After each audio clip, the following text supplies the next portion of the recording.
చిన్ని ప్రార్థన చేసుకుందాం. పరిశుద్ధుడా పరలోకమందు ఉన్న మా కన్న తండ్రి, విలువైన సంగతులు తండ్రి మాకు నేర్పించండి. మాలో ఉన్న లోటుపాట్లన్నీ నీ వాక్యమనే అద్దములో మాకు చూపించి, మాలో ఉన్న బలహీనతలను తండ్రి మాకు తెలియజేసి, వాటి అన్నిటినీ అధిగమించడానికి నీ ఆత్మ మనోబలాన్ని ప్రసాదించండి. అయా, కదులుతున్న ఆకారంలో ఉన్నప్పుడు మనిషి జీవితంలో ఎన్నో పొరపాట్లు, ఎన్నో దొర్లుతుంటాయి. అన్నిటి తండ్రి మేము సరిచేసుకుంటూ తండ్రి నేర్చుకుంటూ మా జీవితాలను మార్చుకుంటూ తండ్రి మీరు వాడుకునే, యజమానుడు వాడుకునే అర్హమైన పాత్రగా మమ్మల్ని తీర్చిదిద్దమని నిండు మనసుతో వేడుకుంటూ, మహిమ ఘనత ప్రభావములు నీకే ఆరోపిస్తూ చెప్పబోతున్న నన్ను మరుగుపరిచి సూటిగా మాతో మీరే మాట్లాడమని నిండు మనసుతో వేడుకుంటూ క్రీస్తు నామాన్ని ప్రార్థన అడుగుతున్నాం తండ్రి, ఆమేన్. మంచిదండి. కీర్తనల గ్రంథము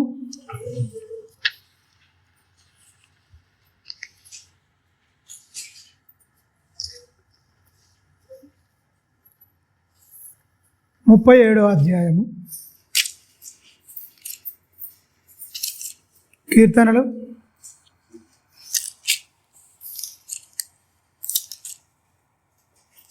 30 నుంచి 31 వచనాలు. 37వ అధ్యాయము.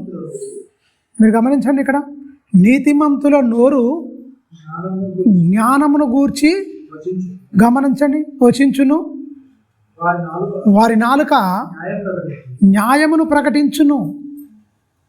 వారి దేవుని ధర్మశాస్త్రము వారి హృదయములో ఉన్నది, వారి అడుగులు జారవు. చాలు, మీరు గమనించండి.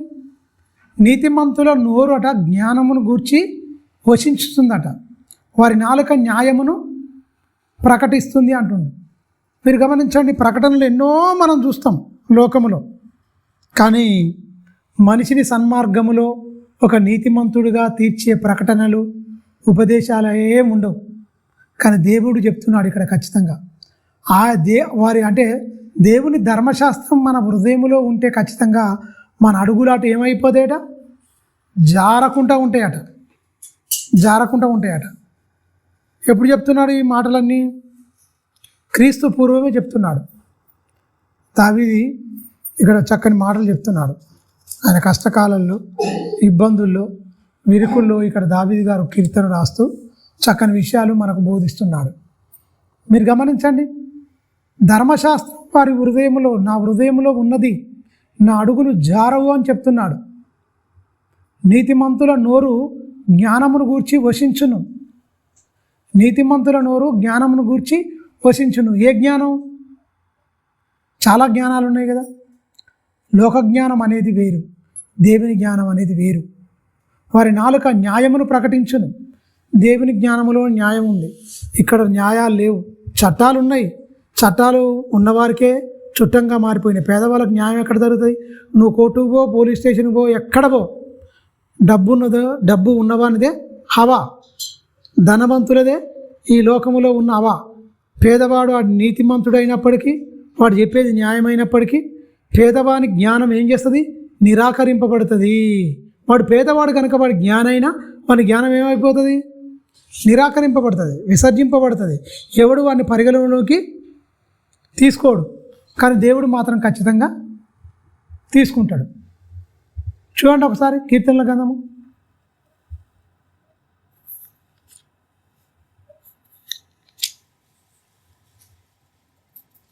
119వ కీర్తన.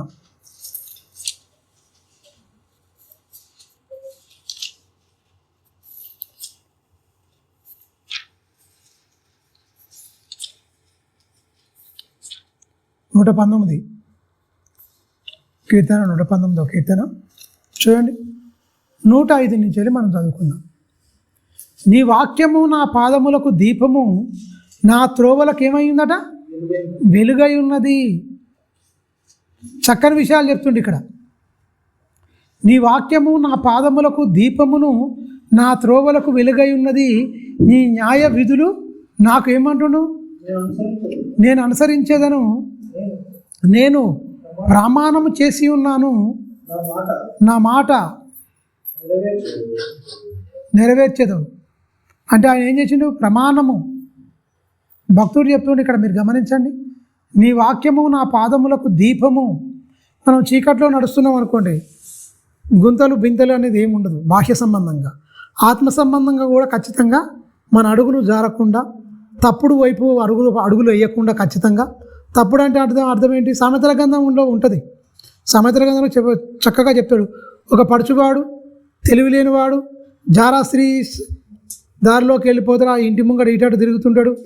అంటే తెలివి లేనివాడు, జ్ఞానం లేనివాడు. అది భయంకరమైనది, అది ముసిరి పండు కంటే చేదైనది, చాలా డేంజర్.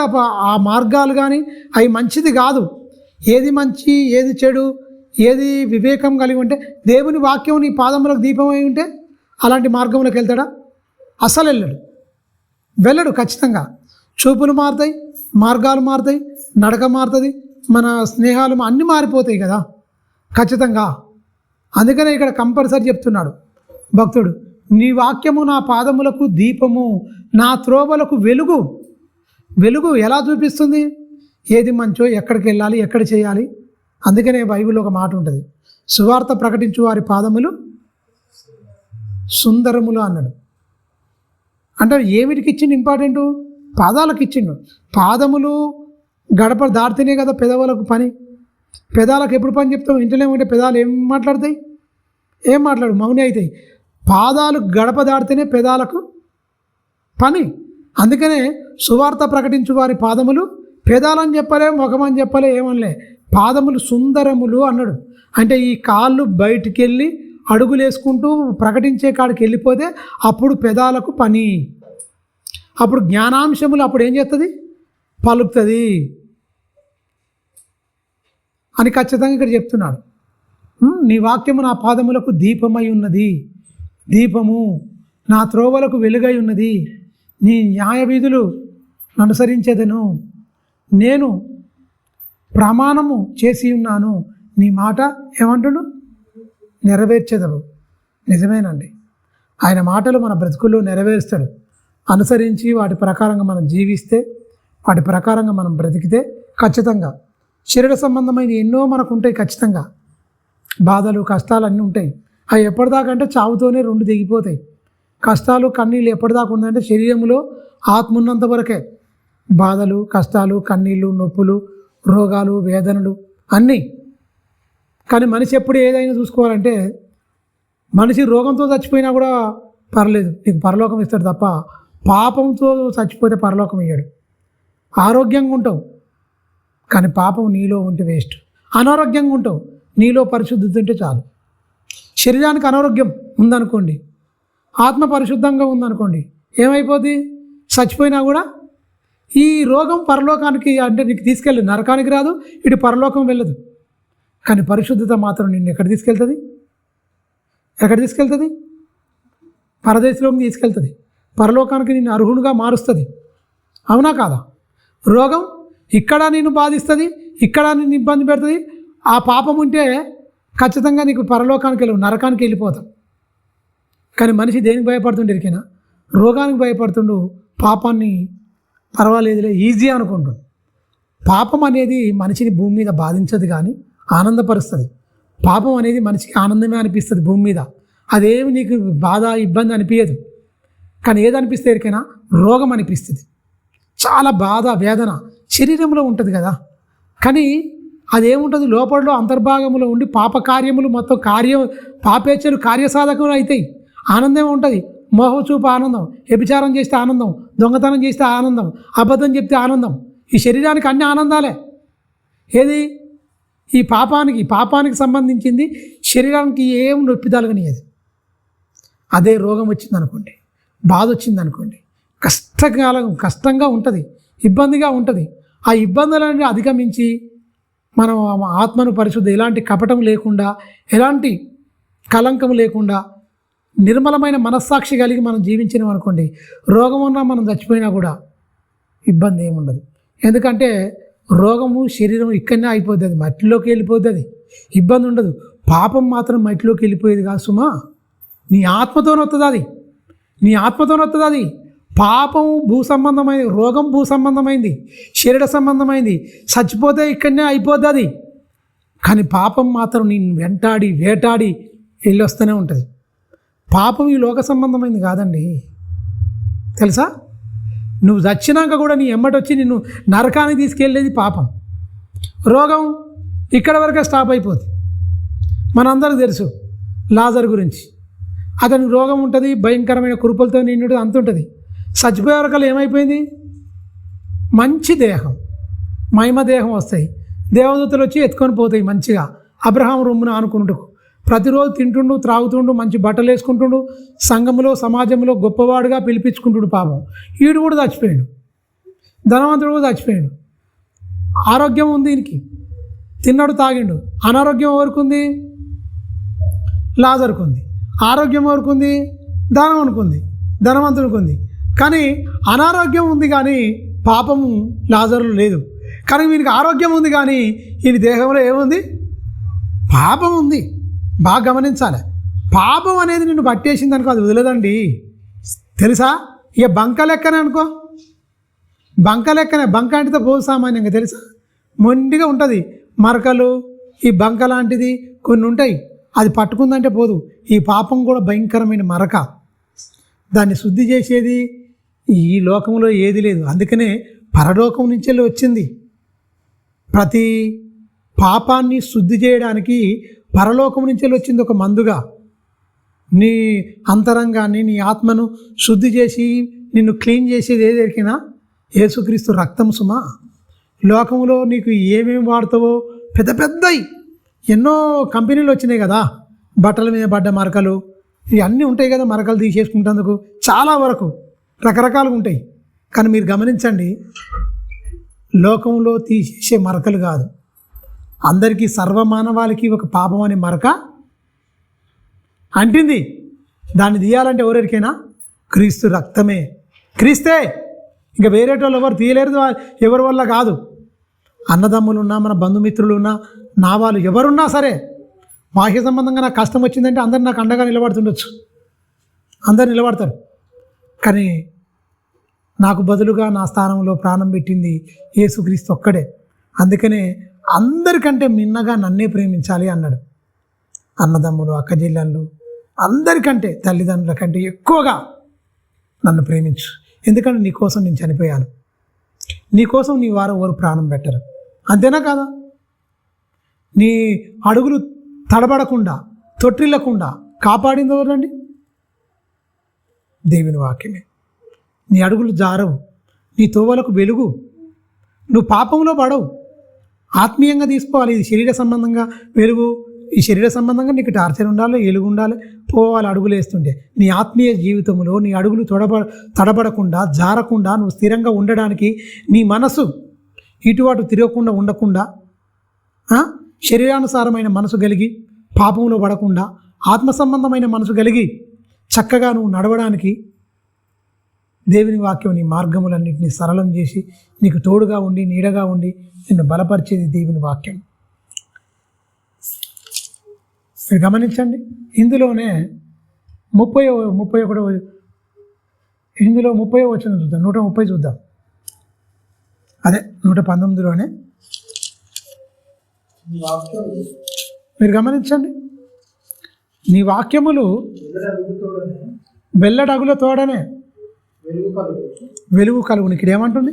నీ వాక్యము వెల్లడగిన తోడనే ఏమైపోదట? వెలుగండి. గాఢాంధకారం ఒకప్పుడు మొత్తం ఈ ప్రకృతి మొత్తం చీకటే ఉంది, చీకటే ఉంది. లేని వాటిని ఉన్నట్టుగా పిలిచిన దేవుడు. ఒకప్పుడు ఈ ప్రకృతిలో ఏమి లేవు, చెట్లు లేవు, మొక్కలు లేవు, జీవం అనేదే లేదు, జీవం అనేదే లేదు. సూర్యచంద్ర నక్షత్రం లేదు, ఆకాశమందు విశాలం లేదు, అసలు ఏమి లేవు. అసలు అగాధము గాఢాంధకారములో వెలుగు పుట్టించాడు. వెలుగు కలుగుగాక అన్నాడు, కథం కలిగింది ఎమ్మటే. వెలుగు కలుగుగాక అన్నాడు, తోడనే వెల్లడైపోయింది అంటుండు మొత్తం. మీరు గమనించండి, 130 నుంచి నీ వాక్యం వెల్లడగున అగుట తోడనే వెలుగు కలుగును. అవి బాగా గమనించండి, అవి తెలివి లేని వానికి తెలివిని కలిగించును. నీ నీ ఆజ్ఞల యందైన అధిక వాంఛ చేత నేను నా నోరు తెరిచి ఏమంటున్నా ఆయన ఒగార్చున్నా అంటే బాగా అభ్యాసం చేసుకుంటున్నాడు పాపం. మీరు గమనించండి.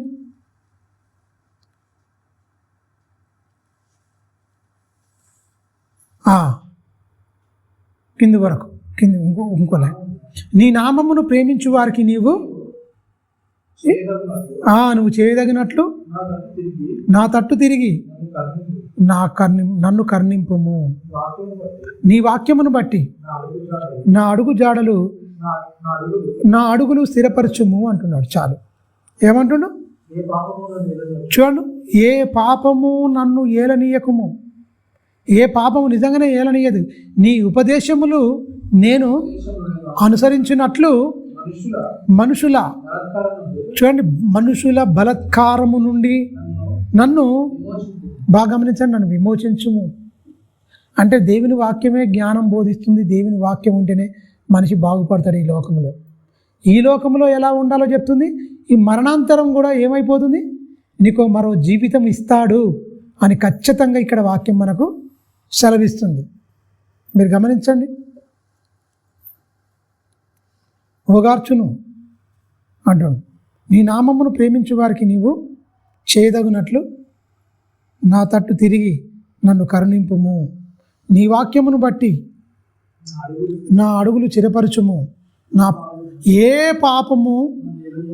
ఏ పాపము నన్ను ఏలనీయకుము అంటున్నాడు. నీ ఉపదేశము నేను అనుసరించున్నట్లు మనుషుల బలత్కారము నుండి నన్ను విమోచింపుము. నిజమే, బైబిల్లోనే ఉంది. ఏమని? దుష్ట సాంగత్యము మంచి నడవరికిని చేరుతుంది. మంచిగా ఉన్న అనుకోండి, ఓర్వరు. తాగుబోతులే గుంపంతా ఒక దగ్గర ఉంటుంది తెలుసా. ఎవరికి వారే ఉంటుంది. రకరకాలుగా లోకంలో ఎన్నో స్నేహాలు ఉన్నాయి. కానీ అందుకనే ఏం చేసిండు అబ్రహాము? దేవుణ్ణే స్నేహితుడిగా పెట్టుకొని ఉన్నాడు. దావీదు గారు తన దేవుని ఇష్టాన్ని నెరవేర్చడానికి ఎన్నో పాటలు రచిస్తూ దేవుని మీద ఆనుకొని బతికిన వాళ్ళు. భక్తులందరి జీవితాలు చాలా గొప్పగా ఉన్నాయి. ఎందుకంటే వాళ్ళు ఏ పాపం చేయకుండా ఉండాలంటే వాళ్ళకి తెలుసు. అందుకనే 27 చూడండి, 127లో బంగారము కంటే అపరంజము కంటే నీ ఆజ్ఞలు నాకు ఏమంటుడు? బాగా గమనించండి. బంగారము కంటేను అపరంజి కంటేను నీ ఆజ్ఞలు నాకు ప్రియముగా ఉన్నవి. నీ ఉపదేశములన్నీ యథార్థముగా నేను వాటిని మన్నించుచున్నాను. అబద్ధ మార్గములన్నీ బాగా గమనించండి. అబద్ధ మార్గములన్నీ నాకు అసహ్యములు. నీ శాసనములు ఆశ్చర్యములు కావుననే నేను బాగా గమనించండి. ఆశ్చర్యములు భక్తులకు అర్థమైంది. ఇప్పుడు మన వాళ్ళు ఏం చేస్తారు? బంగారం కావాలి, వెండి కావాలని కోరుకుంటారు. ఇక్కడ ఏమంటుండు? అయి కాదయ్యా, అన్నిటి కలిగించింది దేవుని నీ వాక్యం కదా. నీ వాక్యం నాకు ప్రియములు. ఈ అన్ని కాదు, వేస్ట్. ఎండి బంగారం తుప్పిపట్టిపోదా? తుప్పిపట్టిపోతే ఆ తుప్పి తినేస్తుంది. వెండి రాదు నీతో, బంగారం రాదు. దిగంబరిగా వచ్చిన నువ్వు దిగంబరిగానే వెళ్ళాలి. వెండి బంగారములు కోరదగినవి కాదు, నీ శాసనములు చాలా గొప్పవి, నేను వాటిని గైకొంటున్నాను. భక్తులకు అర్థమైంది దేవుని మనసు ఏంటో, దేవుని వాక్యపు విలువేంటో భక్తులకు అర్థమైంది. ఈ రోజున్న భక్తులకు లోకం కావాలి, లోకంలో ఉన్న ఆశలు కావాలి, లోకంలో ఉన్న సంపదలు కావాలి. ఆ సంపదల కోసమే దేవుని నమ్ముకోవడం, ఆ సంపదల కోసమే దేవుని అడగడం ఎంత ఇడ్డూరం. వారికి మనకున్న తేడా ఏంది? లోకాన్ని నువ్వు కోరుకుంటున్నావు. ఈ లోకంలో కోరుకుని ఎంతకాలం బతావు? నీది కాని లోకంలో నువ్వు ఎంతకాలం ఉంటావు? భక్తులకు అర్థమైంది ఈ బంగారము, ఇవన్నీ ఎండి బంగారం, అపరంజి, ఇవన్నీ పనికి మాల, ఇవన్నీ ఉండవు. అసలు ప్రియమైన ఏంటంటే, అయ్యా నీ ఆజ్ఞలే నాకు ప్రియములు, కోరదగినవి, సాటిరాని సంపదలయ్యా. వెండి బంగారములు ఇవన్నీ వేస్ట్. అసలు నీ వాక్యంతో పోల్చుకుంటే అవన్నీ వ్యర్థములు. అందుకనే ప్రకటన గ్రంథములు అలంకార రూపకంగా రాయించిండు. బంగారు వీధులు అన్నాడు. ఇక్కడ బంగారు ముక్క కోసం నువ్వు ఆరాటపడుతున్నావా? కానీ అక్కడ బంగారు వీధులు అన్నాడు. అంటే ఈ లోకంలో వేస్ట్ అండి. అసలు ఎంతకాలం ఉన్నా ఏం చేసినా అదంతా వ్యర్థమని దేవుడు ఖచ్చితంగా చెప్పుతున్నాడు. 136 చూడండి.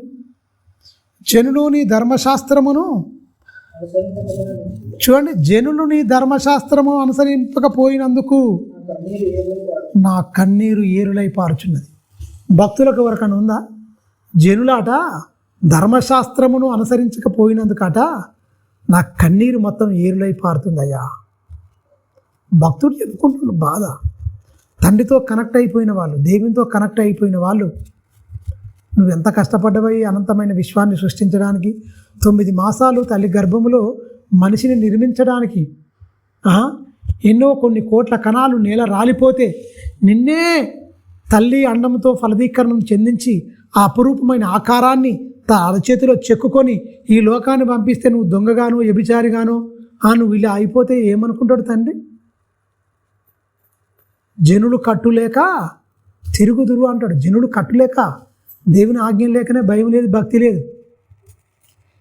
సుప్రీంకోర్టు ఒక సిగ్గుమాలిన తీర్పిచ్చింది. ఏంటి దొరికేనా? ఏంటిది? పెళ్ళైనా కూడా సరే, భర్త ఉన్నా కూడా ఇంకొని ప్రేమించవచ్చట. ఏంది అంతా? దేవుని వాక్యాల విరుద్ధం కాదు. ప్రతి వానికి సొంత భార్య ఉండాలి, ప్రతి స్త్రీకి సొంత పురుషుడు ఉండాలి, ఒకరి ధర్మం ఒకరు నెరవేర్చాలి. ఈ నీతిమాల్య పనులు చేయొద్దు. అత్యున్నతమైన న్యాయస్థానం అండి. ఒక దరిద్రమైనది పెట్టిర్రు, అసలు తీర్పులు ఇచ్చిర్రు. ఎందుకు? అని పనికిమాలే సమాజాన్ని ఉద్ధరించాలి తప్ప సమాజాన్ని నాశనం వైపు నడిపించడానికి ఎందుకు పనికిమాలే?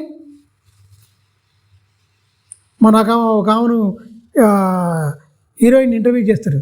పెళ్ళి అని అవుతుంది. పెళ్ళి చేసుకోవద్దట. ఇద్దరు కలిసి ఉంటే వాళ్ళు పెళ్ళి అయినట్టే కదా.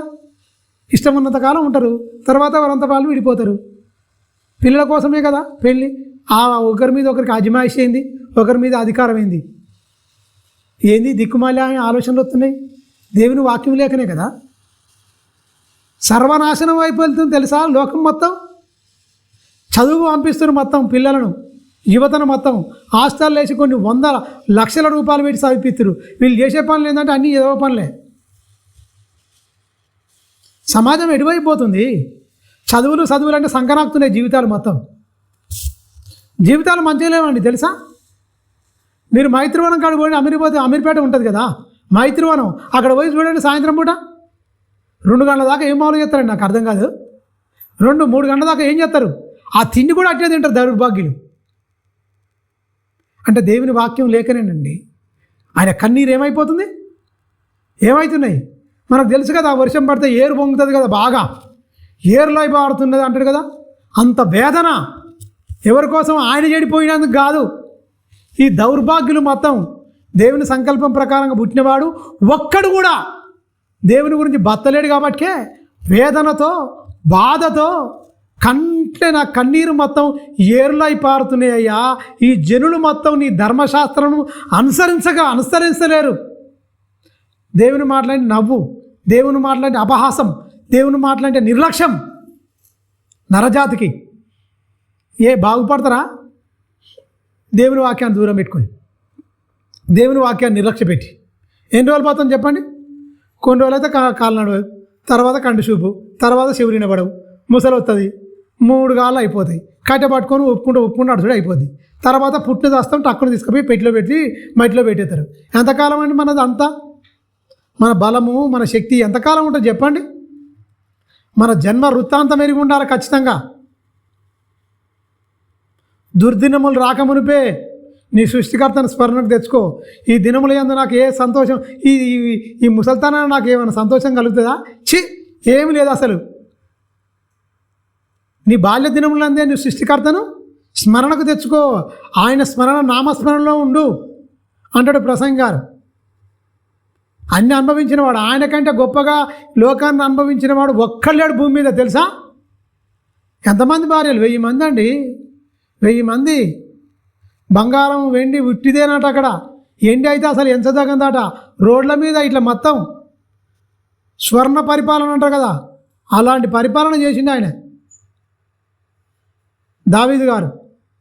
అంత చేసినోడే ప్రసంగ గ్రంథానికి వచ్చేవరకల్లా వేస్తా, ఈ లోకంలో ఏమి లేదురా, ఏముందని మీరు భ్రమపడుతుర్రా, అంత వ్యర్థం వ్యర్థం వ్యర్థమని 12 అధ్యాయాల్లో వైరాగ్యంతో, 12 అధ్యాయాలే ఉంటుంది ప్రసంగ గ్రంథం, వైరాగ్యంతో రాసిన గ్రంథం. అది చదువుకునే దాని మన బతుకులు మొత్తం క్లియర్గా అర్థమైపోతుంది. అరే ఏంట్రా నా బతుకని. ప్రసంగ గ్రంథం ఒకటి 12 అధ్యాయాలు బాగా ధ్యానిస్తే మన బతికేందో మనకు అర్థమైపోద్ది. దీనికోసమా మన జీవితాలు? ఏముందిరా ఈ లోకంలో? అంత గొప్పోడు చెప్తుండు, ఇంత అనుభవించినోడే చెప్తుండు ఏమి లేదు వేస్ట్ అని. మనం ఏమైనా అనుభవించినామా ఈ లోకంలో? మనకేమైనా ఉందా? ఆయన కాలు గోటికి కూడా మనం సరిపోం. ఎవరికి?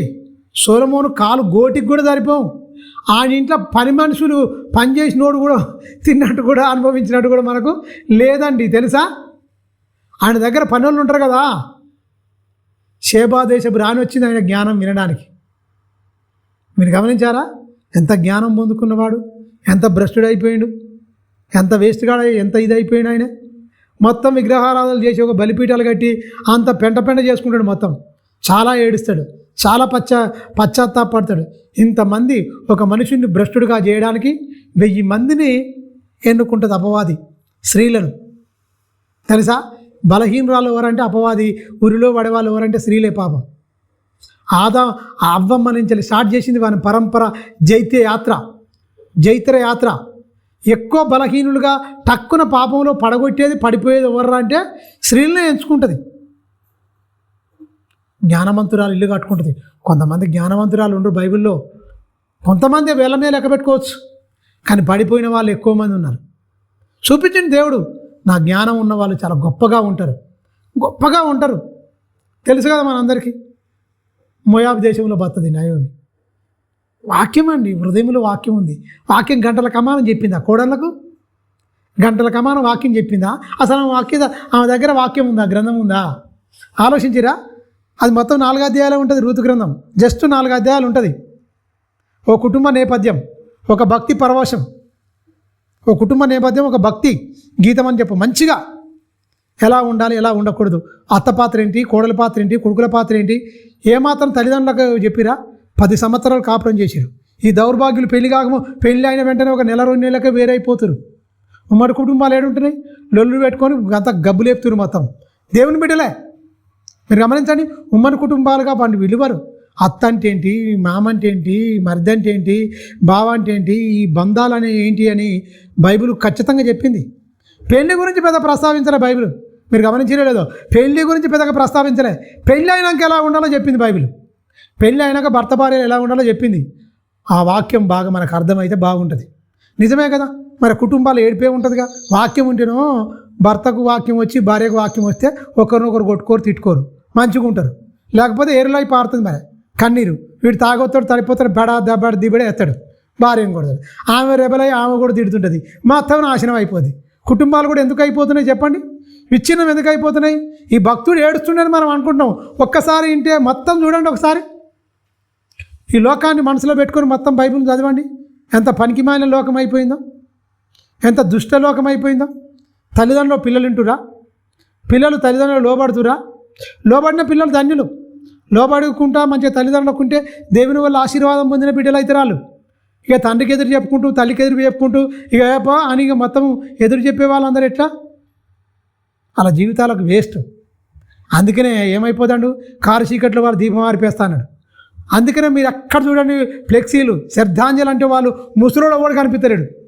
అందరూ ఎవరైనా చచ్చిపోయారు. మీరు ఎక్కడైనా ఖాళీకి చూడండి, ఖాళీలో మీరు చూడండి, ఎక్కడైనా సరే ఫ్లెక్సీలు ఎత్తురు. ఎవరు అంటే అందరూ 25-35 లోపు ఉన్నోళ్ళు వస్తురు మొత్తం. ఎందుకు చెప్పండి?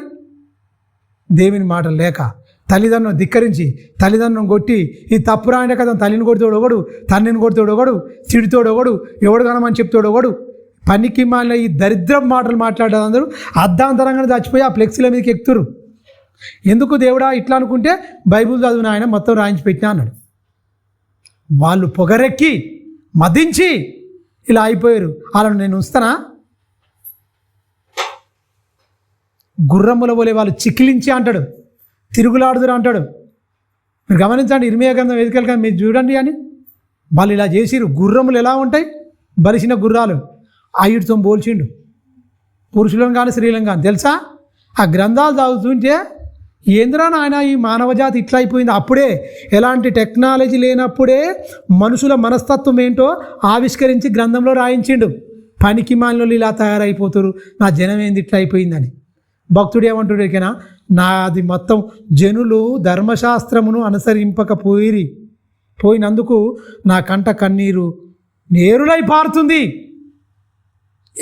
పారుతుందట. నిజమే కదా, తల్లిదండ్రులకు ఏరులై పారుతుంది. పిల్లలు వినకుండా వాళ్ళు చెడిపోతే ఏరులై పారదా? ఎవరిని చెప్పుకుంటాడా బాధ? ఎవరు చెప్పుకుంటారండి? కడుపు చెప్పుకుంటే కాళ్ళ మీద పడుతుంది అన్నట్టుగా ఈ బయటికి చెప్పుకోలేక ఇటు చెప్పుకోలేక బాధ, వేదన, రోదన. అందుకనే వృద్ధులకు ఆశ్రమాలు విపరీతంగా వెలసిల్లుతున్నాయి. తండ్రి పెట్టిన తిండి, తండ్రి పెట్టింది మొత్తం బలము, ఆడు మొత్తం చదివిపించింది అన్నీ తీసుకొని ప్రయోజకుడై భార్య పిల్లలు రాగానే తల్లిదండ్రుల ఇంటి నుంచి తరిమేసే దౌర్భాగ్యులు ఉన్నారా లేరా లోకంలో? బోల్డ్ అంతమంది ఉన్నారు.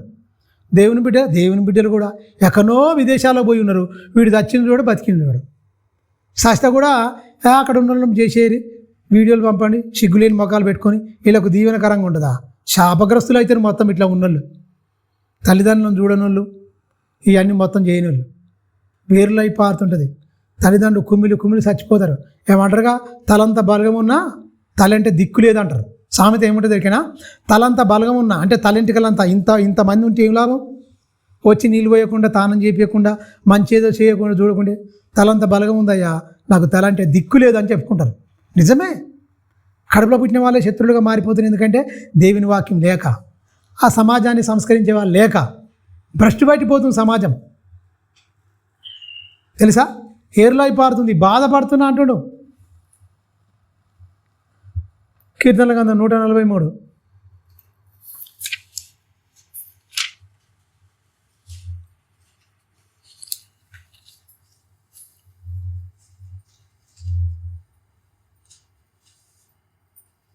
నూట 43 8వ వచనం నుంచి మనం చదువుకుందాం. నీ యందు నేను నమ్మిక ఉంచి ఉన్నాను. బాగా గమనించండి, దేవుని యందు నువ్వు నమ్మిక ఉంచి పంతేనే తిరిగి లేస్తున్నా నా ఇష్టమే, నేను తింటున్నా, మంచిగా ఆరోగ్య సూత్రాలు పాటిస్తున్నంటే పోతావు. అరే రాత్రే మంచిగా మాట్లాడినా తెల్లారు అప్పుడే చచ్చిపోయినా అన్న వార్త, దుర్వార్తలు వినబడతాయి. దేవునికి దైవద్రోహులుగా బతికితే చాలా కష్టతరం. నమ్మి ఉన్నాను, ఉదయమున నీ కృపావార్త నాకు వినిపింపుము. నీ వైపు నా మనసు నా మనసును అయ్యా, నీ వైపు నా మనసును ఎత్తుకొనిచున్నాను. నా మనసు నీ వైపు నేను తిప్పుతున్నా. మనసులో చోటుందా? భక్తుడు ఏమంటుంటే తిప్పుకుంటున్నా అన్నాడు.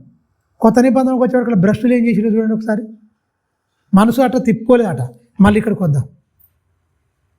భ్రష్టులు ఏం చేసిరట చూద్దాం. ఏమైపోయారో పనికి మాలిళ్ళు.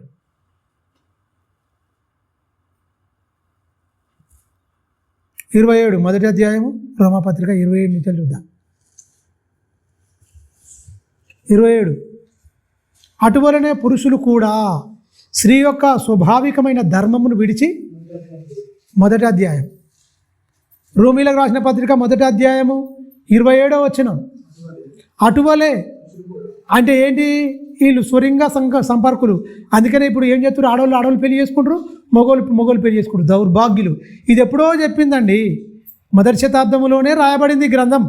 మొదటి శతాబ్దంలోనే ఇది రాయబడింది. ఎప్పుడు?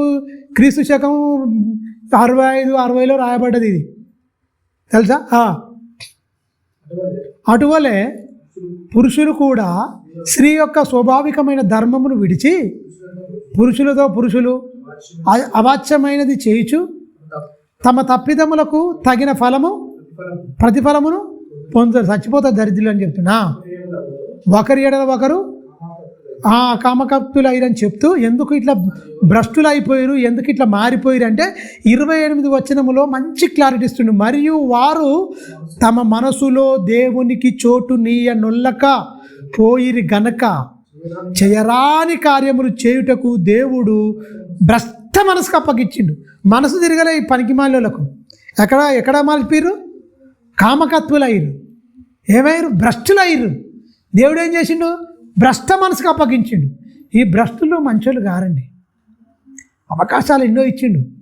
2000 సంవత్సరం, 2001, 2002, 2003, 2004, 2005, వచ్చేదిగా 2006. ఇది 8వ నెల అయిపోయా. ఈ ఒక వారం 31 తారీఖు అయిపోద్ది. నెక్స్ట్ వారం అయితే ఆ వారం అయితే కథం, సెప్టెంబర్ వస్తూనే ఉండే. కాలం అనేది గిన్నె తిరిగిపోతుంది. ఎందుకంటే శాస్త్రవేత్తలు ఒకటి వెలుగుచ్చిరు,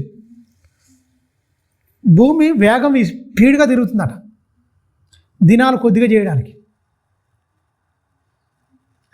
అది విన్నప్పుడు నాకేం గుర్తొచ్చింది ఎరికైనా, 930 సంవత్సరాలు ఈయన బతికిండు. ఆదాం బతికిండు 930 సంవత్సరాలు. మితుషాల హైయెస్ట్ 969 సంవత్సరాలు బతికిండు. 950 సంవత్సరాలు నోవాహు బతికిండు. అబ్రహాం విశ్వాసులకు తండ్రి అయిన అబ్రహాము జస్ట్ 175 ఏళ్ళు బతికిండు. 75 ఏళ్ళు పక్కకు పెట్టండి, 100 ఏళ్ళు దేవునిలో ఉన్నాడు, 75 ఏళ్ళు అన్యుడిగానే ఉంటాడు, ఆ తండ్రి దగ్గరనే ఉంటాడు. 75 ఏళ్ళు పిలిపోతుంది, 100 ఏళ్ళు దేవునిలో కొనసాగుతాడు. 100 ఏళ్ళు దేవునిలో కొనసాగుతాడు. గొప్పగా విశ్వాసాలకు తండ్రి అయిపోయాడు. మీరు గమనించండి, భూమి వేగం పెరిగిందట, అంటే దినాలు తగ్గిపోయిపోతాయి. అయ్యో ఇటు చూసే వరకు అట్ట అయిపోయింది. అంటే మనిషి దినములు బెత్తడిగా చేసినవా అన్న చూసినవా? బెత్తడంతా చేసి ఉన్నావు నువ్వు, నా దినములు కొంచెం చేసినవు అన్నావు కదా. భూమి పరిగెడుతుంది అటు విపరీతంగా, తెలుసా? తొందరగా వయసుకొస్తారు, తొందరగా ముసలోళ్ళు అయిపోతారు, తొందరగా చచ్చిపోతారు. ఇక నీకు ఇన్నేళ్ళ దాకా ఉండదు. 24 గంటలు భూమి తిరుగుడు అనేది ఉండదు. ఇక 15 గంటలకో 16 గంటలకో వస్తాట. దరిద్రుడు ఇంకేం మేలు పొందదు. దేవుని వల్ల ఇంకే అరాచకం ఎక్కువ అయిపోతుంది, పాపం ఎక్కువ అయిపోతుంది. అందుకనే భూమి విపరీతంగా వేగం పెంచేసిన మొత్తం. 5-6 గంటలు తక్కువైతే మన బతికేం కావాలి? ఏం కావాలి? తక్కువ కాలం గిర్న తిరిగిపోద్ది అంతే. నీకు నిద్ర తక్కువనే, నీ బతుకు తక్కువనే. ఇక దీనికోసమా మిడిసిపాటు మనిషికి ఏముందండి? దేవుని మనసులో చోటు ఇవ్వాలి. చోటిచ్చిరా? రోబోలను పెళ్లి చేసుకుంటారు దౌర్భాగ్యులు. రోబోలనండి, రోబోలను పెళ్లి చేసుకుంటారు, రోబోలతో పని చేపిస్తుర్రు. ఇవన్నీ మనిషికి వినాశనాలే, విపరీత బుద్ధి అన్నట్టు. వీని నాశనం పోయే కాలం వచ్చినాం కనుకనే ఇలాంటి బుద్ధులన్నీ కొత్త ఆవిష్కరణలు వచ్చేసి మనుషుల జీవితానికి పతనం ఆరంభమైపోతుంది. పనికి మాలిన ఈ చెత్త పనులన్నీ చేసుకుంటూ, తెలుసా? చెత్త పనులు చేస్తుడు మనిషి. ఏమంటుడు? పురుషులతో పురుషుల, స్త్రీ ఒక స్త్రీయా? స్త్రీ ఏం చేయాలి? నరుడు ఒంటరిగా ఉండుట మంచిది కాదు. మళ్ళీ పురుషునే చేయొచ్చుగా. స్త్రీని ఎందుకు చేసినాడు దేవుడు?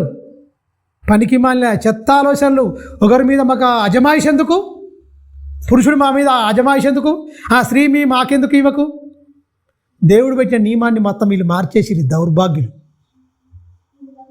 దేవుడు పెట్టిన నీతిని తప్పితే ఏమైపోద్ది? చంపి పడేస్తాడు, ఉగ్రుడైపోతాడు, లయకర్తగా అయిపోతాడు. ఇక కృపాదానం ఏముండదు, లయకర్తగా అయిపోతాడు మొత్తం. ఆ ప్రకృతి కన్నెర్ర చేసింది అంటాడు ఎవడన్నా. ఇవన్నీ వచ్చి వర్షాలు వచ్చి అన్ని కొట్టుకపోయి అన్నీ చేస్తుంటే ప్రకృతి కన్నెర్ర చేసింది. ప్రకృతి కాదురా ఆయన పరమాత్ముడు. మీ అకృత్యాలకు, మీ పాపాలకు, మీ చెడ్డ తలంపులకు, మీ చెడు మనసు గూడుగట్టిందో చూసినావా? దేవునికి ఏమాత్రం చోటు ఇవ్వకుండా పనికి మాల్యాన్ని చేసిండు కదా. మీరు మొత్తం భ్రష్ట మనసుకు అప్పగించిండు.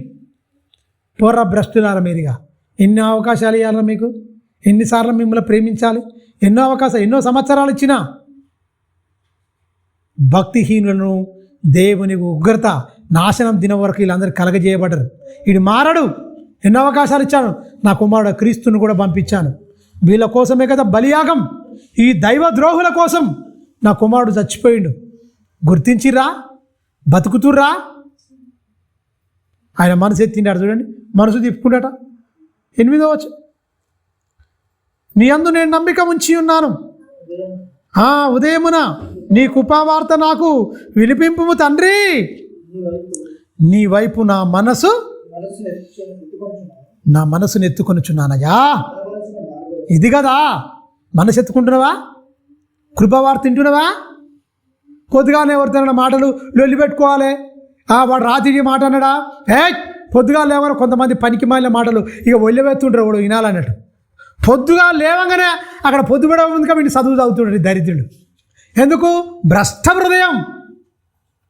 ఇక మందిని అందరిని ఆడిపోసుకుంటానికే ఉంటుంది ఇక ఈ నోరంతా. అవునా కాదా? మీరు గమనించండి. పొద్దుగాలే ఈ నిద్రపట్ట దీనికి ఇక. ఎందుకంటే వీని హృదయం భ్రష్ట హృదయం. దేవుని వైపు తిరగదు, క్షమించే మనసు ఉండదు, దయ చూపించే మనసు ఉండదు, పగతో రగిలిపోతాడు, ఆ పగతోనే పంతాడు. ఆ పగ అనేది సుఖ నివాసం చేస్తుంది హృదయంలో. ఇక వాడు గొడవ పెట్టుకుడా, కొట్టుకుడా, పోలీస్ స్టేషన్ దానికి పోవుడా, ఎక్కడో నాశనం అయిపోయేదాకా వీని జీవితం ఇడుకోడు. నీ కృపావార్త నాకు వినబడాలయ్యా. నా మనసు నీ వైపు నా మనసు ఎత్తుకొని ఉన్నాను. ఎంత మంచి మాట. ఎత్తుకొని ఉన్నాను నాయన.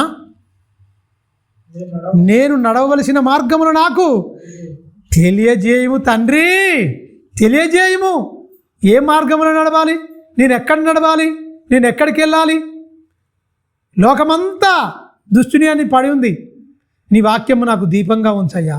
నా అడుగులు జారనీయకయ్యా. నన్ను స్థిరపరచు, బలపరచు.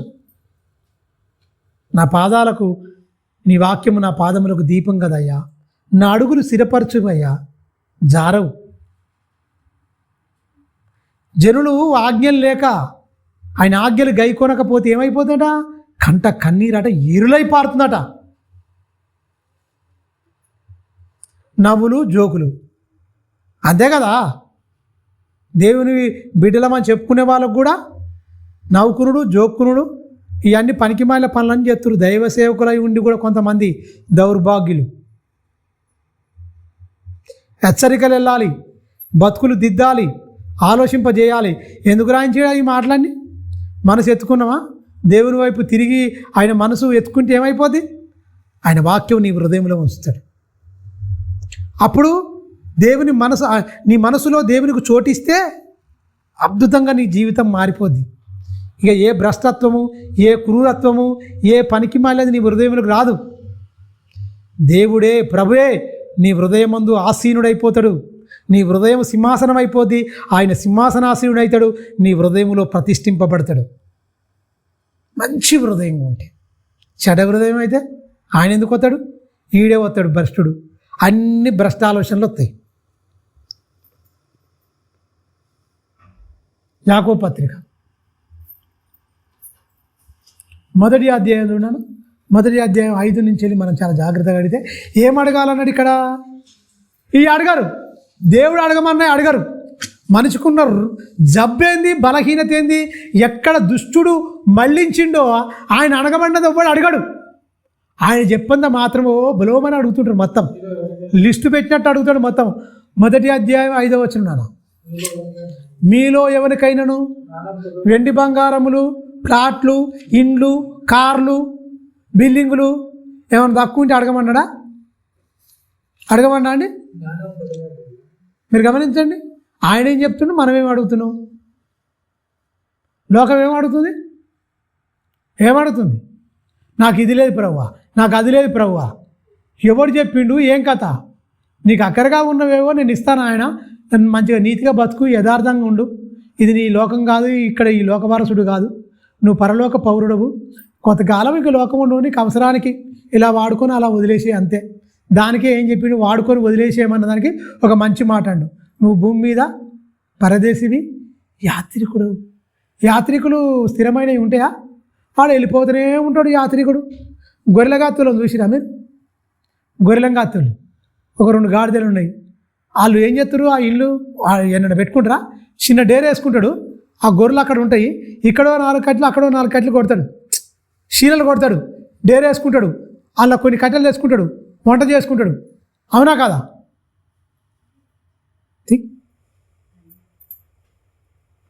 వంటలు చేసుకుంటారు కదా. వాళ్ళు ఏం చేసుకుంటే పోతుంటారు?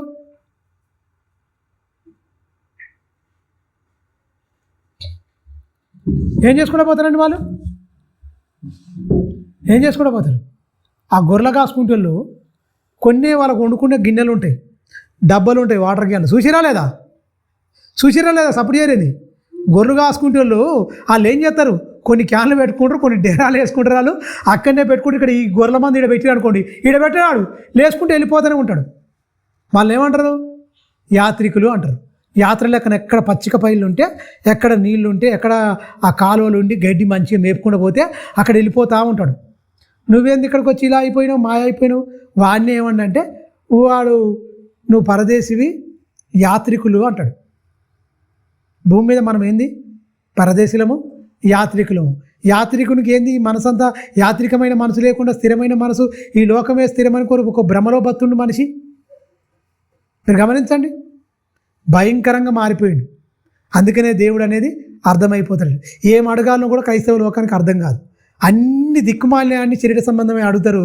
దేవుడు అడగమన్నది ఏందో మంచి. ఇక్కడ చూడండి 5వ వచనం, మీలో ఎవరికైనాను జ్ఞానము కొదవగా ఉండిన ఎడల అతడు దేవుణ్ణి అడగవలను, అప్పుడు అది అతనికి అనుగ్రహింపబడును. ఆయన ఎవరు తండ్రి అయిన అంటే దేవుడు అట ఎవరిని గద్దింపక అందరికీ ధారాళంగా ఏమిస్తాడు? జ్ఞానం ఇస్తాడండి. సమానమైన జ్ఞానం ఇస్తాడు. ఈ దేవుని జ్ఞానంలో వీడి చిన్నోడు, వాడు పెద్దోడు, వీడు ధనికుడు, వీడు పేదవాడు అనేది ఏమి ఉండదు. దేవుని దృష్టిలో అందరు సమానమే. నువ్వు దరిద్రుడు అవుతావా? విశ్వాసమందు నేను భాగ్యవంతులుగా చేస్తాడు. భాగ్యవంతుడు అంటే అర్థం ఏంటి? దేవుని రాజ్యానికి నేను వారసులుగా చేస్తా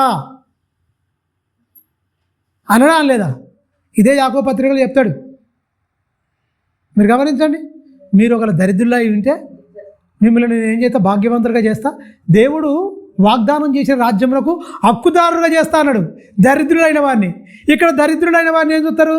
వీనికి ఏం లేదు, ఆ దరిద్రుడు అయితే దేవునికి శాపం ఉన్నది, బాగా డబ్బు ఉంటే మాత్రం దేవుని ఆశీర్వాదం ఉందని అనుకుంటారు. అదాని అమ్మానికి వీళ్ళందరికీ ఏముంది? మరి ఏముందండి? ఇప్పుడు మార్వాడిస్, గో బ్యాక్ మార్వాడిస్ అని చెప్తారు. ఇక్కడ వచ్చేసి మొత్తం దోమాలు అంటే తక్కువ, అంటే ఒక లేబుల్ ఒకటి ఫస్ట్ క్లాస్ ఉంటుంది, తర్వాత మాల ఒకటి ఉంటుంది, వీళ్ళు అమ్మేది ఒకటి ఉంటుంది.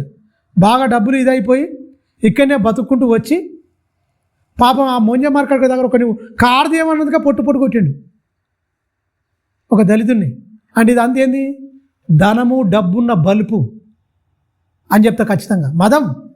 మదించి పేదవాళ్ళను మొత్తం తొక్కేయడానికి భయంకరంగా కొట్టిరు. ఇప్పుడు ఏమంటారు?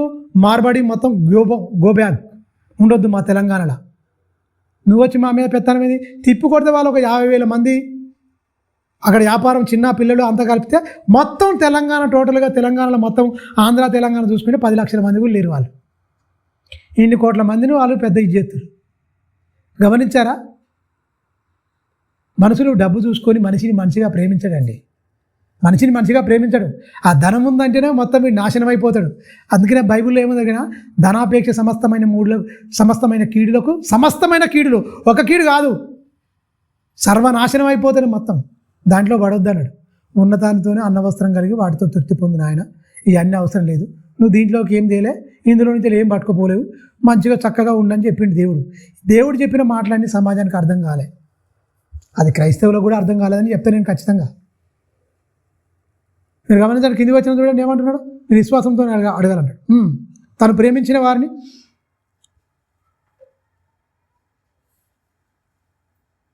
సహోదరులారా ఆలకించుడి. అతడు ఏమాత్రం సందేహింపక విశ్వాసంతో అడగవలెను. 6వ వచనం చదువుతున్నాం. సందేహించువాడు గాలి చేత రేపబడి ఎగురుపడు సముద్రము తరంగమును పోలి ఉండడు. అట్టి మనుషుడు దిమ్మనుషుడై తమ సమస్త మార్గముల యందు అస్థిరుడును, ప్రభు వలన తనకేమైనను దొరుకునేమో అని తలంచుకునరాదు. అంటే ఎందుకు? ఇక్కడ కూడా రాయబడుతుంది. ఎక్కడ? మన మొదటి కొరింథీ 15వ అధ్యాయం 19వ వచనం కూడా ఏముంటుందంటే, ఎవడైనా ఈ జీవితకాలం మట్టుకు క్రీస్తునందు నిరీక్షించిన వారమైన ఎడల మనుషులందరికంటే దౌర్భాగ్యులమై ఉందుమని కూడా రాయబడ్డది. దౌర్భాగ్యుడవును అన్నాడు. ఇక్కడ కూడా ఏమన్నాడు? ప్రభు వల్ల ఈ లోక సంబంధంగా ఏమైనా నీతిమంతుని ఆకలి కొనియడు. నీకు ఎంత కావాలో అంత ఇస్తాడు, ఖచ్చితంగా మంచిగానే ఉంటుంది, పెద్ద ప్రాబ్లం ఉండదు. ఇదే మొదటి అధ్యాయంలో ఏమంటాడు ఎరికేనా? ఈ 2వ అధ్యాయంలో ఏమంటాడు ఎరికేనా? ఇక్కడ రండి ఒకసారి. 2వ అధ్యాయంలో 5వ వచనంలో, నా ప్రియ సహోదరులారా ఆలకించుడి, ఈ లోక విషయంలో దరిద్రులైన వారిని విశ్వాసమందు భాగ్యవంతులుగా తను ప్రేమించిన వారికి తాను వాగ్దానం చేసిన రాజ్యమునకు వారసులుగాను ఉండుటకు దేవుడు ఏర్పరచుకొనలేదా? మీరు గమనించండి. ఇక దీనికోసం ఇవన్నీ తెలియక మనం ఏదేదో అంటాం. దేవుడు ఇవన్నీ చెప్పిండండి, ప్రతిదీ చెప్పిండు. నాకు దరిద్రుడను, నాకేమి లేదంటే ఆయన ఏమంటాడు ఎరికైనా, మీరు ఈ లోకంలో దరిద్రులై ఉన్నా పర్లేదు, విశ్వాసం మందు నేను భాగ్యవంతులుగా చేస్తాను. నేను ఖచ్చితంగా నేను మీకు వాగ్దానం చేశాను, ఒక దేశం అంటే ఒక రాజ్యం, అదే పరలోక రాజ్యం, దానికి నేను వారసులుగా చేస్తాను ఖచ్చితంగా అని దేవుడు సెలవిస్తున్నాడు. మొదటి అధ్యాయంలో మనం చూసుకుంటే మీరు గమనించండి, ఆయన ఏదైనా సరే మీరు జ్ఞానంగా ఉంటే, జ్ఞానం కొదవగా ఉంటే మీరు అడగాలి అంటున్నాడు. ఆయన అడగవలసినవి మనం అడగకూడని అనేకమైన అడుగుతున్నాము. అందుకనే మనకు ఏమైపోయింది, ఫలితం అనేది ఉండదు. మీరు గమనించండి, కీర్తనల గ్రంథము 25వ అధ్యాయము, కీర్తనల గ్రంథము త్వరగా ముగించుకుందాం. కీర్తనల గ్రంథము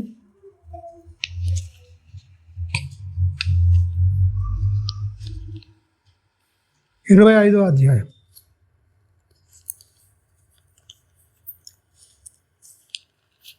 4 వచనాలు.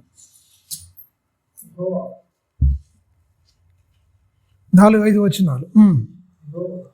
యెహోవా, నీ మార్గమును నాకు తెలియజేయము, నీ త్రోవలను నాకు తేటపరచుము అంటున్నాడు.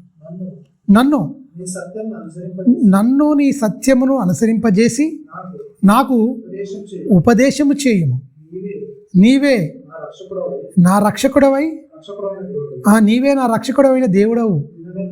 దినమెల్లా నీ కొరకు నేను ఏమంటుండు, దినమెల్లా నీ కొరకు కనిపెట్టుచున్నాను.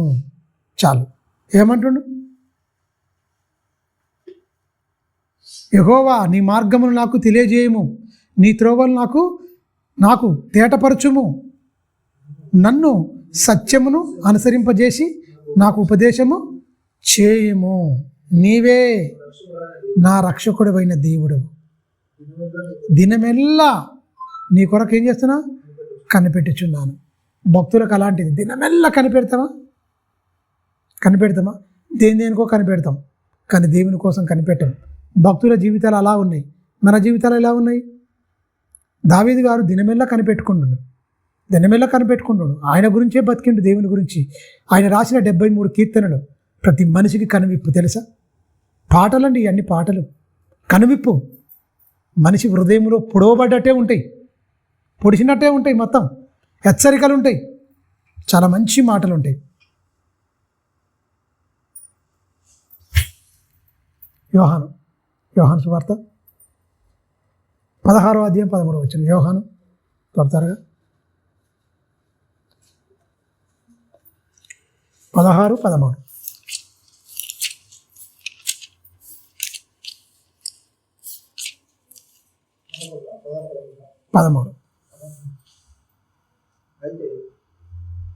అయితే ఆయన అనగా సత్యస్వరూపి అయిన ఆత్మ వచ్చినప్పుడు మిమ్మును సర్వసత్యములోనికి నడిపించును.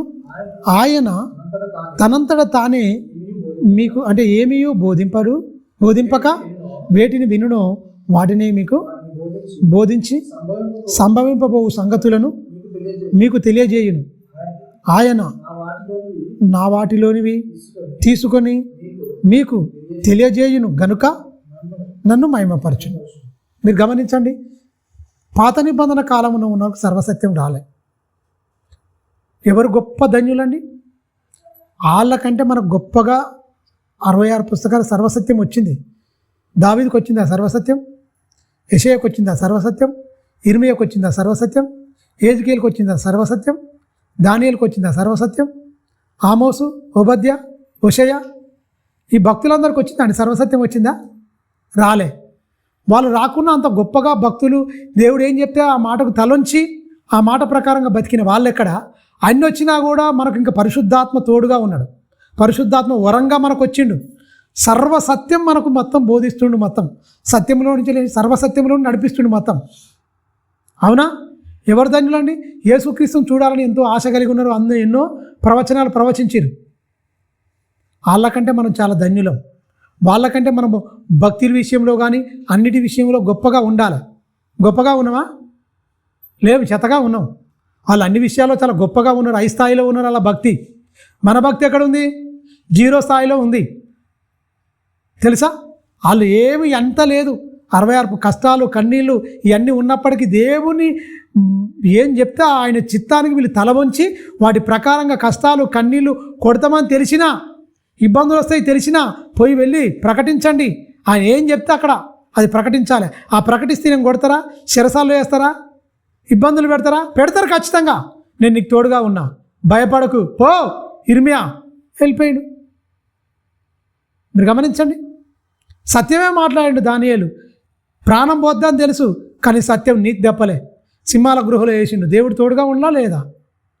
అలా సత్యాన్ని అనుసరించిన వాళ్ళు. మరి మనకు సర్వసత్యం వచ్చింది. పూటకో అబద్ధం, మనిషికో అబద్ధం, మనిషికో అబద్ధం ఆడుకుంటూ మనం సత్యం లేకుండా మనం ఉంటే ఎలా అయిపోతాం? మనం దేవుని బిడ్డలం కాదు, దైవద్రోహులుగా మారిపోతాం. సర్వసత్యము మనకు వచ్చింది. మన గురించి క్రీస్తు ప్రాణం పెట్టిండు, విమోచించిండు. అమూల్యమైన గొర్రెపిల్ల వంటి నిర్దోషమైనది, నిష్కలంకమైన గొర్రెపిల్ల వంటి రక్తంతో మనం విమోచింపబడ్డాం. వెండి బంగారము వీటితో కాదు, క్లియర్గా క్లారిటీ ఇచ్చిండు మొత్తం. ప్రవక్తలకు లేని ధన్యత, ఆ పూర్వీకులకు లేని ధన్యత మనకు వచ్చిందంటే మన భక్తి ఎంతగానో పెరగాలి చెప్పండి మీరే. ఎంత భక్తిలోకి మనం ముందుకెళ్ళాలి. మన భక్తి చూస్తే అక్కడనే ఉన్నది, ఎక్కడేసిన భక్తి అక్కడనే ఉన్నది.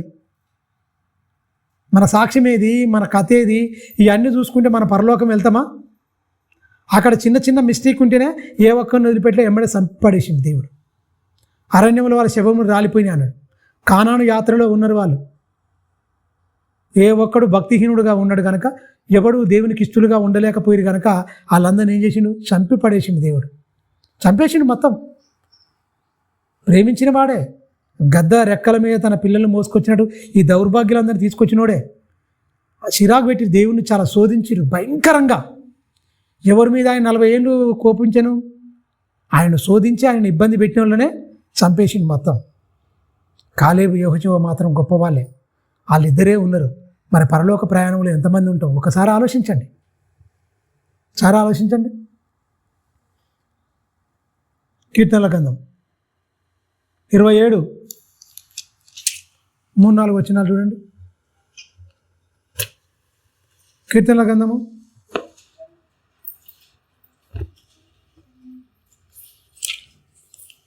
ఎందుకంటే మన భక్తిని ప్రతిరోజు పరీక్షించుకోవాలి. జనులు ఆయన ఆజ్ఞలు లేకపోతేనట భక్తుడు ఏడుస్తుండు పాపం. దావీదు, ఏర్లై పారుతున్నాయి అయ్యా, ఏర్లై పారుతున్నాయి అంటుండు. కనీసం మన గురించి అయినా మనం ఏడుస్తున్నావా? 27వ అధ్యాయం 3-4 వచనాలు చూన్నాను. బాగా గమనించండి. నాతో యుద్ధం చేయుటకు దండు దిగినను నా హృదయం భయపడదు. ఎంతమంది, ఎందుకంటే మనం ఎందుకు భయం వస్తుంది దగ్గర సువార్త ప్రకటించాలంటే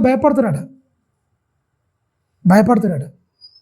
సత్యం చెప్తున్నావు ఖచ్చితంగా, వాళ్ళు ఎవరో వస్తురు అడగొచ్చు. భక్తుడు చెప్తుండు, ఎంత ధైర్యం ఉన్నా చూడండి. దేవుడు మనలో ఉండి, పరిశుద్ధత మనలో ఉంటే భయం ఉండదండి. పాపం మనలో ఉంటే ఆ పాపం భయపెట్టిస్తుంది, మనలో ఉండలేం. ఆడేం చేస్తాడో ఏం చేస్తాడు. అందుకనే మనకు క్లియర్గా చెప్పిండు, తనను రక్షించుకున్న కోరువాడు, తన ప్రాణము రక్షించుకున్న కోరువాడు దాన్ని పోగొట్టుకుంటాడు. నా నిమిత్తము, సువార్త నిమిత్తము, ప్రాణం పోగొట్టుకుంటే ఏమైపోతాడ? దాన్ని రక్షిస్తానడా లేదా? చచ్చిపోతామండి. ఎవడో చంపితేనే సత్తంగా, లేకపోతే చావా? ఆ చావేదో దేవుని గురించి చేస్తే అయిపోతుందిగా. పిరికి మందు పోస్తారు, పిరికి మందు నూరిపోస్తారు. మొత్తం వాక్యాన్ని కాదు నూరిపోసేది వీళ్ళు. మొత్తం శరీర సంబంధంగా మనం కాపాడుకుందాం చట్టాన్ని. ఈ చట్టాలు ఇవన్నీ పనికిరాని, మన గురించి ఏది మనకు రాదు. దండు దిగినను నాకు భయం లేదు, నా హృదయం భయపడదు.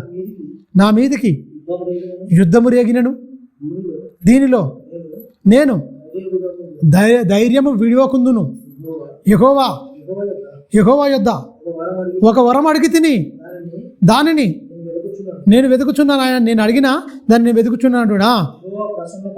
యెహోవా ప్రసన్నతను చూచుటకు ఆయన ఆలయములో ధ్యానించుటకును నా జీవితకాలం అంతా నేను యెహోవా మందిరములో నివసింపగోరుచున్నాను.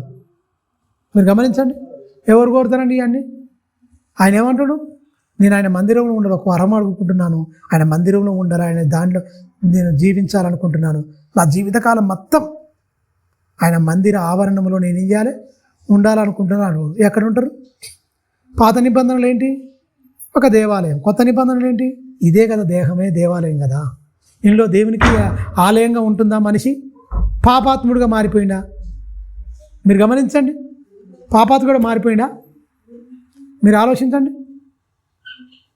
దేవుని ఆలయంలో నేను ఉండాలి అంటుండు. మీరు గమనించండి, ఆత్మ సంబంధంగా కూడా పరలోకములో ఒకవేళ నేను ఉండాలయ్యా అనుకోండి. ఒకవేళ బాహ్య సంబంధంగా అనుకుంటే యెరూషలేము కట్టిన మందిరంలో నేను ఉండాలి, బాగా ధ్యానించాలి.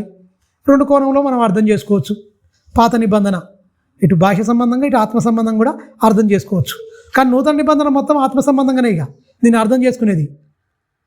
ఒక ఉపకరణం నువ్వే, ఆలయం నువ్వే, అన్నీ నువ్వే ఇక మొత్తం. మరి నీలో నువ్వు ఎలా ఉండాలి?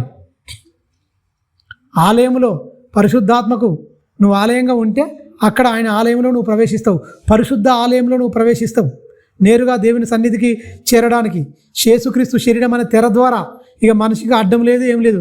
సంవత్సరానికి ఒకసారి వెళ్ళేది పరిశుద్ధ స్థలంలోనికి, అతి పరిశుద్ధమైన స్థలంలోనికి యాజకుడు తనది కాని రక్తం తీసుకొని ప్రజల పాప కృత్యముల కోసం తీసుకుపోయి అక్కడ ప్రోక్షించేది రక్తం. తన పాపముల కోసము, ప్రజల పాపం కోసం ఇవన్నీ చేసుకునేది. ఇప్పుడు మనకు అవన్నీ లేవుగా. యేసుక్రీస్తు ద్వారా ఒక్కసారే మనకు దేవుని సన్నిధికి నేరుగా మనం చేరడానికి అన్ని చేసిన హెబ్రీ పత్రిక రాయబడ్డది. మనం చాలా భయంతోనూ భక్తితోనూ ఆజ్ఞలను పాటిస్తూ చాలా ఇదిగా ఉండాలి, తెలుసా? ఇవన్నీ బాగా రాయించండి. బైబిల్లో రాయబడ్డ మాటలు మన బతుకుల్లోకి రాకపోతే ఎలా వెళ్తాం? వెళ్ళలేము అసలు. ఎందుకంటే నూతన నిబంధన చాలా. ఎందుకంటే మన భక్తికి దేవుడిస్తున్న పరీక్ష ఏంటి? అసలు నీ భక్తి ఎలా ఉంది? ఆయన చెప్పిన ఈ ఆజ్ఞలన్నీ పరీక్షలే. దాంట్లో నువ్వు గెలవాలి, దాంట్లో నువ్వు అనుసరించి బతకాలి. నా మనసు ఎటువైపు తిరిగిందట? అయ్యా, నా మనసు నీ వైపు ఎత్తుకొని, నీ వైపు నేను తిరుగుతున్నా, నా వైపు, నీ వైపు నా మనసు ఎత్తుకున్నాను. ఇక్కడేమన్నాడు? అంటే వీళ్ళ మనసులో దేవునికి చోటు ఇయ్యనులేకపోయి గనక అంటాడు. మనసులో చోటు ఇయ్యలేదు. ఎందుకంటే స్త్రీలతో స్త్రీలు, పురుషులతో పురుషులు అవాచ్యమైన పని చేసిరు కనుక వాళ్ళ మనసులో దేవునికి చోటు ఇయ్యక భ్రష్టులైపోయారు. అందుకని చేయరాని కార్యం చేయుటకు భ్రష్ట మనసుకే దేవుడు అప్పగించండి అని చెప్పిండు. నీ మనసులో ఎప్పుడూ ఏమై ఉండాలి? దేవుని నామస్మరణ ఉండాలి, దేవుడే ఉండాలి నీ హృదయంలో. తలడంచుకుందాం, ప్రార్థించుకుందాం. పరిశుద్ధుడా, మహోన్నతుడా, గొప్ప తండ్రి, కొన్ని విషయాలు నీ పిల్లలతో పంచుకున్నాం. చాలా గొప్ప మాటలు తండ్రి. నాయన, మా గురించి, మా బ్రతుకులకు తండ్రి నాశనం కాకుండా, ఆ నాశన కూపములోనికి మేము వెళ్ళిపోకుండా, మా ఆత్మలు తండ్రి నశించిపోకుండా తండ్రి, ఆదికాండం నుంచి వెళ్ళి ప్రకటన గ్రంథం వరకు 66 పుస్తకాల్లో నీ మనసునే గ్రంథస్థం చేసిన ఆయన మాకు హెచ్చరికలుగా నీ వాక్యం అనే అద్దములో మా లోటుపాట్లన్నింటినీ చూపించడానికి నువ్వు ఇచ్చావు. ప్రతిదినం నాయన మేము నేర్చుకోవాలి, మా బ్రతుకులను మార్చుకోవాలి. ఇది ఎప్పటి వరకు అంటే తండ్రి మేము పోయేంత వరకు. ఎందుకంటే లోకములో మొత్తం పాపంతో నిండి ఉన్నది. పాపుల మధ్య మేము నివసిస్తున్నాం. ఈ లోక మాలిన్యతను అంటించుకోకుండా బ్రతకాలంటే నీ వాక్యమే మాకు శరణ్యం. నీ వాక్యం మా హృదయంలో ఉంచుకోవాలి అయ్యా. మా పాదములకు దీపంగా నీ వాక్యం పెట్టుకోవాలి. మా అడుగులు జారకుండా స్థిరంగా ఉండాలంటే తండ్రి నాయన నీ వాక్య ప్రకారంగా మేము బతకాలి తండ్రి.